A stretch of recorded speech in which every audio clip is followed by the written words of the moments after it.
Dear students, course number GPB 311 crop improvement kharif. इस course के अंतर्गत हम मेज ब्रीडिंग पढ़ रहे हैं। आज के लेसन में हम पढ़ेंगे ब्रीडिंग ऑब्जेक्टिव्स ऑफ मेज। ब्रीडिंग ऑब्जेक्टिव्स ऑफ मेज को हम दो भागों में पढ़ेंगे।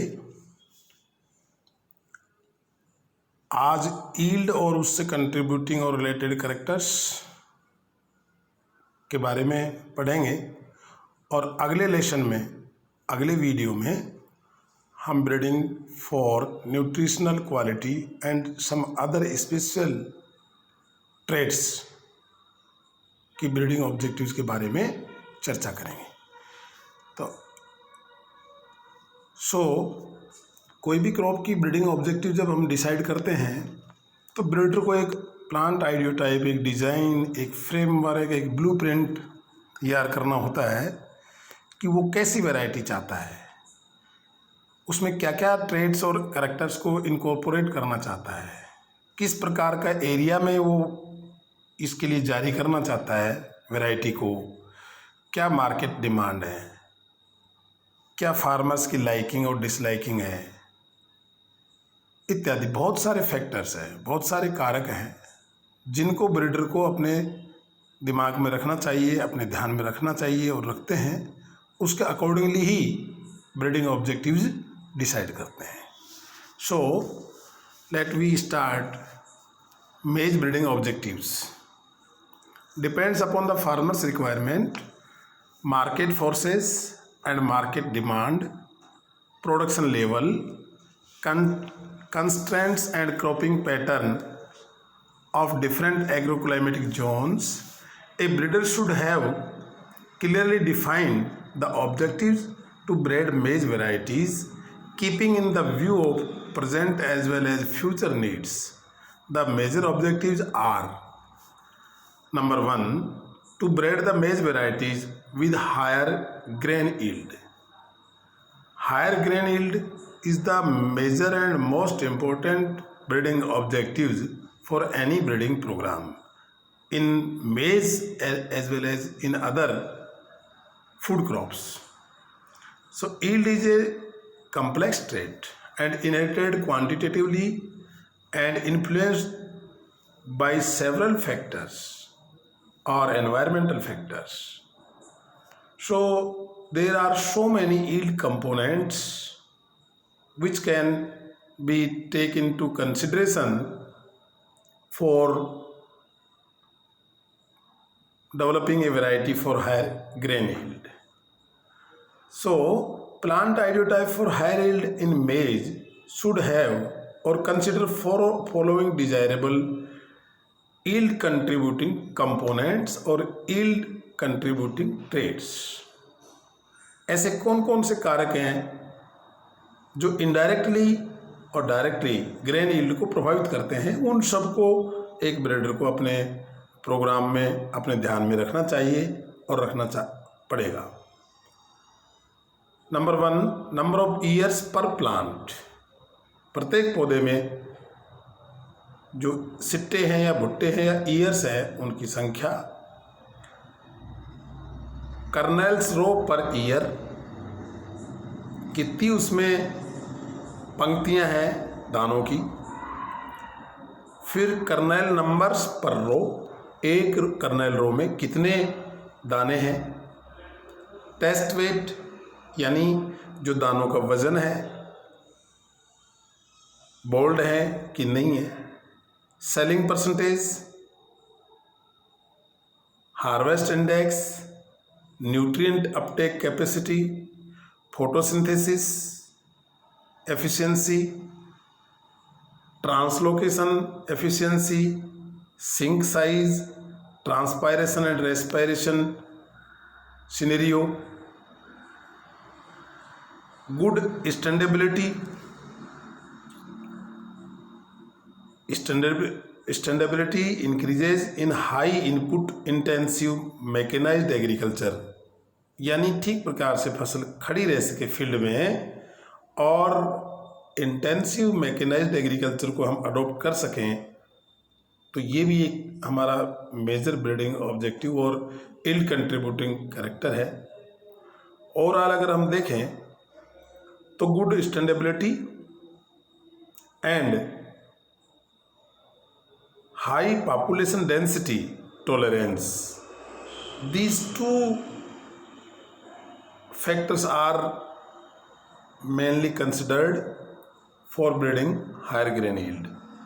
जब स्टैंडेबिलिटी की बात करेंगे तो गुड स्टैंडेबिलिटी कैसे कवर होगी, जब उसमें कुछ कैरेक्टर्स इनकॉर्पोरेट होंगे या उस कैरेक्टर्स डेवलप होंगे या कैरेक्टर्स उसमें प्रेजेंट होंगे, मौजूद होंगे।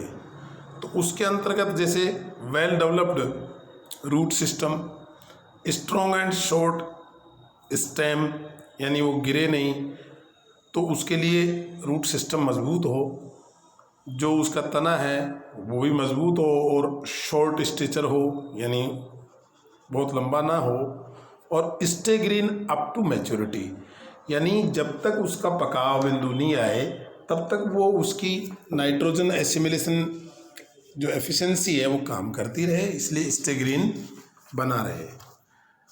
तो इस प्रकार से ये सारे कैरेक्टर्स को हम ध्यान में रखेंगे, तो ये सारे कैरेक्टर्स मिलकर के यील्ड को कंट्रीब्यूट करते हैं। वैरायटी जो डेवलप होगी वो हायर यील्ड वाली होगी।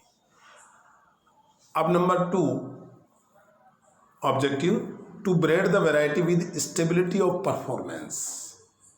स्टेबिलिटी ऑफ परफॉर्मेंस का मतलब है कि जो यील्ड है वो स्टेबल हो, फार्मर्स को कुछ जो मिलना है वो फार्मर्स उसके प्रति सुनिश्चित हो, एंश्योर हो, चाहे वो ब्रीडर्स के पॉइंट पे, कृषि विभाग के पॉइंट पे या सरकार के पॉइंट पे, कि उसको सही पैदावार मिलेगी, उसको सही दाम मिलेगा, जिसके कंसर्न में गवर्नमेंट्स, भारत सरकार एमएसपी घोषित करती है, पहले ही समर्थन मूल्य घोषित करती है। तो ये सारी चीज़ें भी स्टेबिलिटी ऑफ परफॉर्मेंस के दायरे में आती हैं। So to ensure farmers a high stable returns, stability of performance is important. In India, where maize is cultivated mainly during Kharif season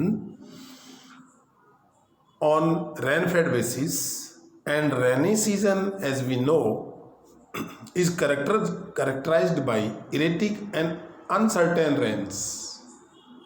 Bharat में मानसून आधारित खेती है, मक्का भी उसी में मोर देन 70% जो मक्का है वो रेनफेड है इंडिया में। और रेनफेड का जो पैटर्न है, जो रेनफेड की जो विशेषताएं हैं, पिक्युलरिटीज़ हैं, as we know they are, it is rain is erratic and uncertain, यानी छितराई भी है और अनिश्चित है।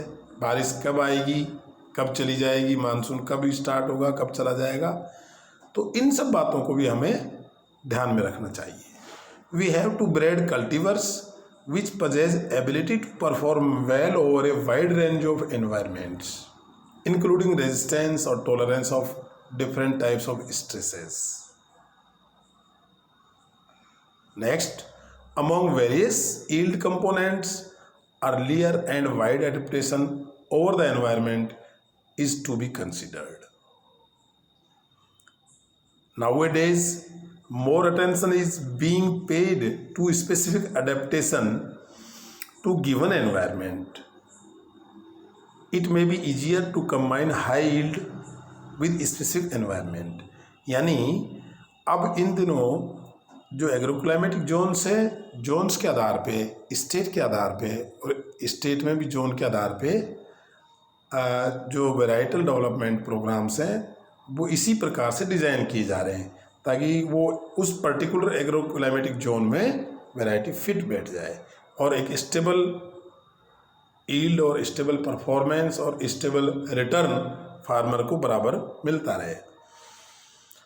Emphasis should be given to breed variety with high management responsiveness. Stability के लिए ये भी ज़रूरी है कि जो मैनेजमेंट रेस्पॉन्सिवनेस है, यानी चाहे वो नाइट्रोजनस फर्टिलाइजर्स हों या इरिगेशन हो, अगर फैसिलिटी फार्मर्स के पास में उपलब्ध है तो ऐसी वैरायटी डेवलप हम करें तो वो जो मैनेजमेंट जो इनपुट्स हैं फार्मर्स अगर वो उपलब्ध कराता है तो उसके प्रति हाईली रेस्पॉन्सिवनेस वैरायटी में होनी चाहिए। As maize breeders apprehensive, single crosses में not be stable as double crosses. ये भी जो आप आगे पढ़ेंगे जब हम ब्रीडिंग मेथड्स पढ़ेंगे मेज में, और टाइप्स ऑफ क्रॉसेज और टाइप्स ऑफ हाइब्रिड्स पढ़ेंगे, single cross hybrids, double cross hybrids, 3-वे cross hybrids, top cross hybrids वगैरह वगैरह। तो इनमें मतलब इनकी क्या प्रायोरिटी हो और इनकी क्या विशेषताएं हैं, किन परिस्थितियों में कौन सा क्रॉस और कौन सा hybrids we have to breed, तो उन सब का। तो जहाँ स्टेबिलिटी की बात आती है तो वैज्ञानिकों ने ये बताया गया है, ब्रीडर्स ने, प्रजनकों ने ये बताया है कि सिंगल क्रॉस हाइब्रिड्स की तुलना में double cross hybrids are more stable. क्यों, ऐसा क्या कारण है? क्योंकि single crosses possess only individual buffering while double crosses have individual as well as population buffering. यानी सिंगल क्रॉस में केवल इंडिविजुअल उस पर्टिकुलर जो क्रॉस है उसकी बफरिंग की बात है, और जबकि डबल क्रॉस में इंडिविजुअल क्रॉस और parents as well as environmental buffering is present. Next third जो इम्पोर्टेंट ब्रीडिंग ऑब्जेक्टिव मक्का के लिए है, that is breeding for appropriate maturity. ये बहुत इम्पोर्टेंट है। जैसा हमने अभी ऊपर भी डिस्कस किया है, स्टेबिलिटी परफॉर्मेंस वाले ब्रीडिंग ऑब्जेक्टिव में भी डिस्कस किया है, फर्स्ट वाले ग्रेन यील्ड हायर यील्ड की बात करी है, उसमें भी ये बात आई है। तो maturity period is very important, it has very concern to the breeder। Early maturity ज़्यादातर मायनों में रिक्वायर्ड है, लेकिन जहाँ पर एंश्योर मैनेजमेंट टूल्स हैं, एंश्योर मैनेजमेंट फैसिलिटीज़ हैं और क्रॉपिंग पैटर्न परमिट करता है, वहाँ लॉन्ग ड्यूरेशन वेराइटीज़ भी बहुत इम्पोर्टेंट हैं, हाई यील्ड के लिए बहुत ज़रूरी है। So flowering of a crop plant is influenced by temperature and photoperiod. ये सब के लिए थंब रूल है, यूनिवर्सल है कि टेम्परेचर और photo period decide the flowering of a crop particular. So in this way crops can be divided in two categories, as we know, short day plant and long day plant. So maize is a short day plant. Various traits to maturity in maize are, maturity को decide करने वाले कौन कौन से traits हैं मक्का में? Days to flowering और days to silking, brown husk, kernel moisture at harvest and black layer formation. The expression of these traits differs with season and locations as well as affected by many environmental factors. ये ऊपर जो factors और trades हमने बताए हैं ये season और location के आधार पे और बहुत सारे एनवायरमेंटल फैक्टर के आधार पे तय होते हैं। मैच्योरिटी इन मेज is quantitatively inherited trait and selection at inbred level or population level have been used effectively to alter the maturity। यानी इनब्रेड लेवल पर एक पर्टिकुलर और पॉपुलेशन लेवल पर जो है ना मैच्योरिटी को अल्टर किया जा सकता है by selection. Early maturity generally have negative correlation with yield. This is also a thumb rule for all crops. अगर हम किसी क्रॉप को, एक पर्टिकुलर वैरायटी को कम समय के लिए फील्ड में रखेंगे तो नेचुरल है it may compromise with yield. So early maturing cultivars are preferred under rain fed condition to escape drought conditions. Drought को एस्केप करने के लिए early maturing varieties are preferred. in rain-fed conditions. And early maturing genotypes also preferred under the multiple cropping patterns. जहाँ cropping pattern multiple है, हमें 2 या 3 crops per year लेनी है, वहाँ भी early maturing varieties are required. And under delayed sowing conditions, जहाँ बुआई देर से होती है, यानी onset of the monsoon is later, then it is also required early maturing varieties. तो इन उपरोक्त बातों का ध्यान रखते हुए we have to design the plant ideotype for early maturing varieties. जैसे मैंने पहले बताया, लॉन्ग ड्यूरेशन वेराइटीज के लिए भी, जहां मैनेजमेंट और क्रॉपिंग पैटर्न अलाउ करता हो, वहाँ लॉन्ग ड्यूरेशन वेराइटीज के लिए भी ब्रीडर्स को काम करते हैं. नेक्स्ट 4 जो ब्रीडिंग ऑब्जेक्टिव है, दैट इज मोर इम्पोर्टेंट, क्योंकि अगर उसमें कीट पतंगे और बीमारियां लग गई क्रॉप में, तो जो हमारे दूसरे जो ऑब्जेक्टिव्स हैं उनका कोई मकसद रहता नहीं. इसलिए number 4, biotic and abiotic stress tolerances.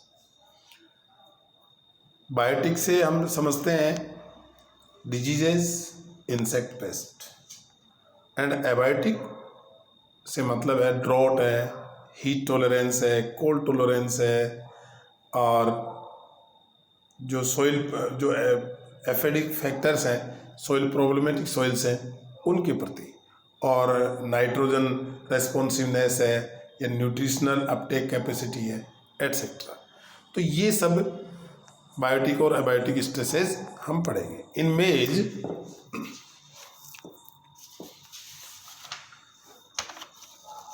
a considerable losses in yield occurs due to diseases, insect pests.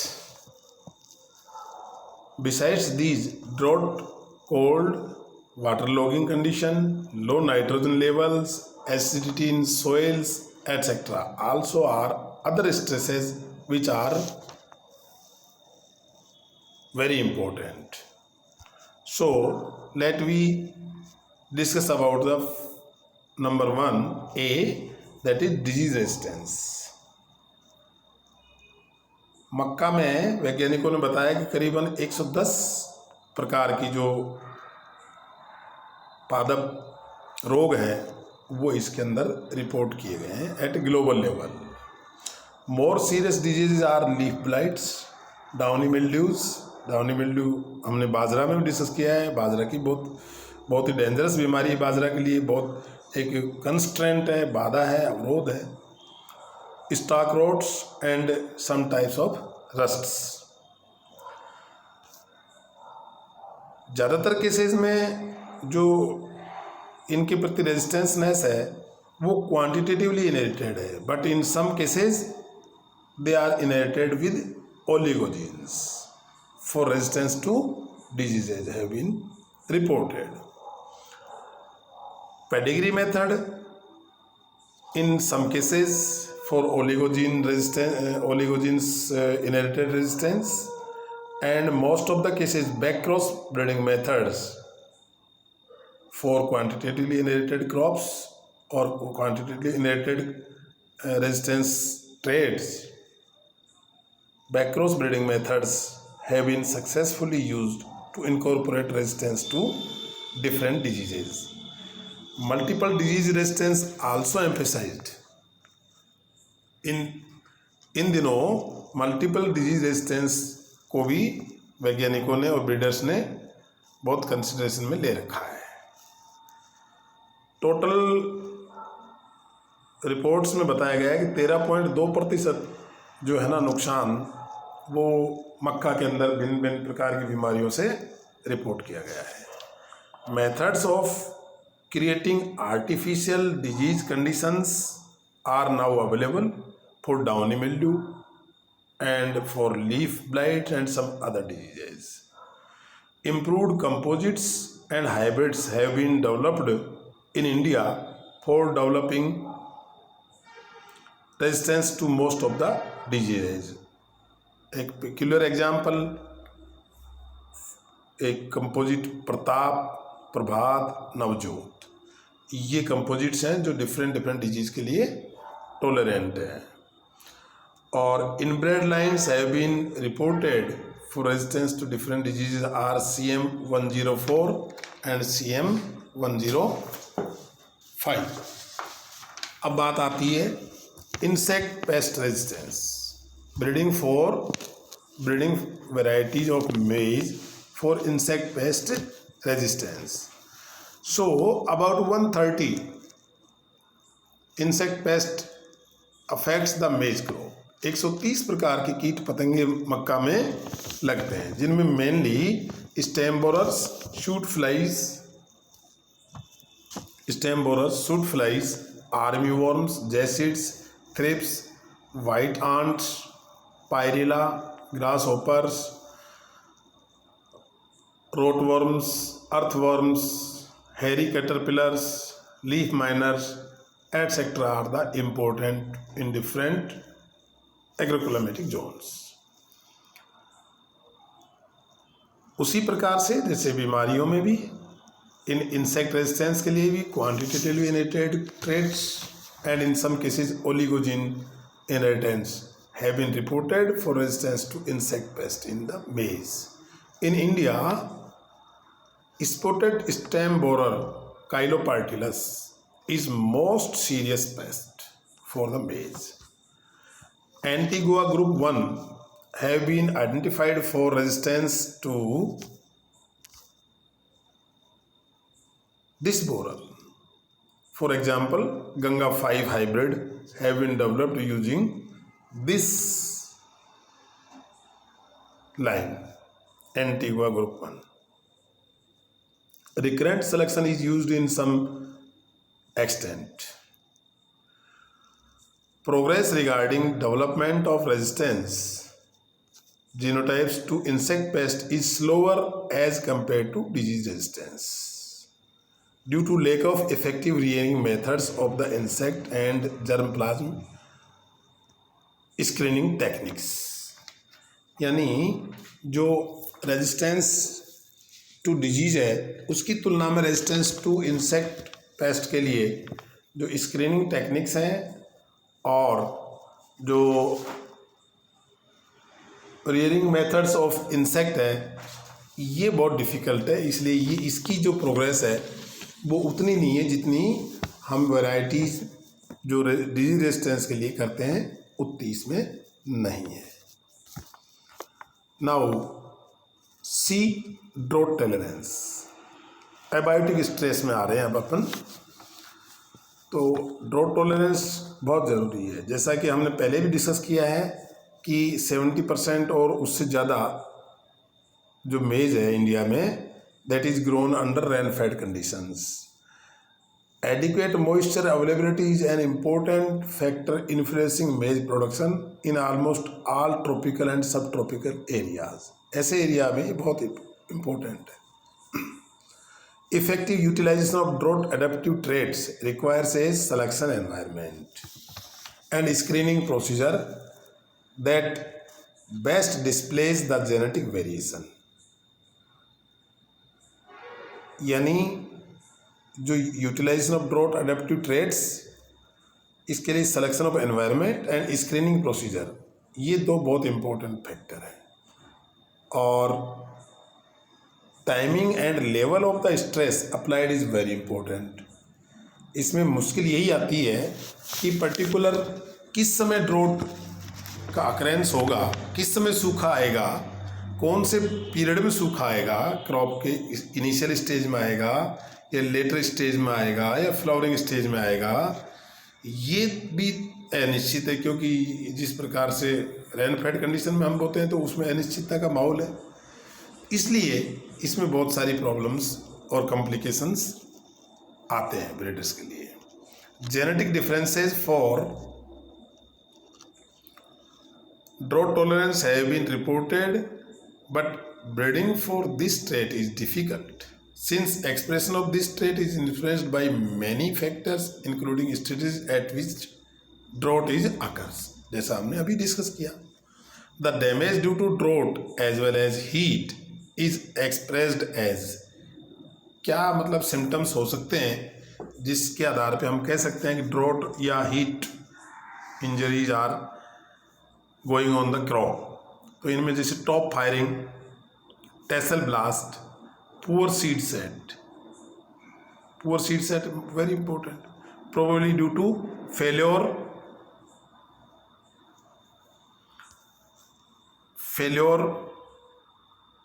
viable pollen,